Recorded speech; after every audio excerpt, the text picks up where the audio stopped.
এবারও যথাযোগ্য মর্যাদায় মানিকগঞ্জে ভাষা শহীদ রফিকের বাড়িতে মহান একুশের শ্রদ্ধা জানানো হয়েছে। সকাল হতেই শ্রদ্ধার ফুলে ভরে ওঠে শহীদ বেদি। তবে পরিবার ও এলাকাবাসীর অভিযোগ, শুধু একুশ এলেই সরগরম হয় রফিকনগর, বাকি সময় পড়ে থাকে শুনশান নীরবতায়। আরও জানাচ্ছেন মনিরুল ইসলাম মিহির। সকালে বেলা বাড়ার সাথে সাথে বিভিন্ন স্কুল কলেজের শিক্ষার্থীরা প্রভাত ফেরি করে ফুলের শ্রদ্ধা জানাতে আসে পারিল গ্রামে। একে একে শ্রদ্ধা জানায় শহীদ মিনারে। পরে শ্রদ্ধা জানাতে আসে জেলা প্রশাসন, পুলিশ প্রশাসন, বীর মুক্তিযোদ্ধা সহ নানা শ্রেণী পেশার মানুষ।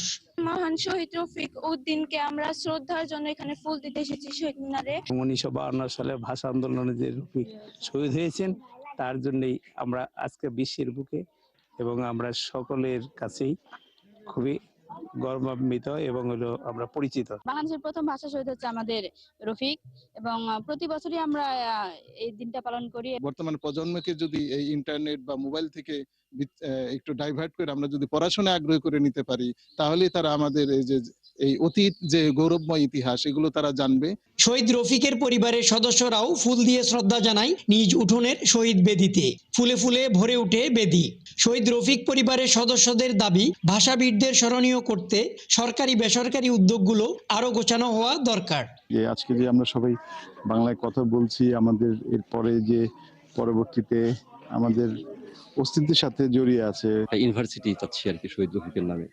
যদি এটা কোনো সরকার করে দেয়, তাহলে আমরা মনে করি শহীদ রফিকের যে একটা ঋণ ছিল, সেই ঋণের একটা কিছুটা হইলো একটু শোধ হইলো বা একটা কৃতজ্ঞতা জানানো হইলে।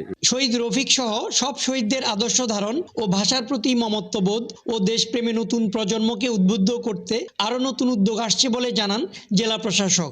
যে জন্য শহীদ রফিক নিজের রক্ত দিয়েছেন, আমরা সেই আদর্শটা নিজেদের মধ্যে ধারণ করতে চাই। ভাষার প্রতি যে আমাদের মমত্ববোধ এবং ভালোবাসা থেকে আমাদের দেশপ্রেম এবং জাতীয়তাবোধের চেতনা উজ্জীবিত হবে, আমরা সেই প্রত্যাশা করছি। ভাষা শহীদ রফিকের নাম অনুসারে পারিল গ্রামের নামকরণ করা হয় রফিকনগর। মনিরুল ইসলাম মিহির, ৭১, মানিকগঞ্জ।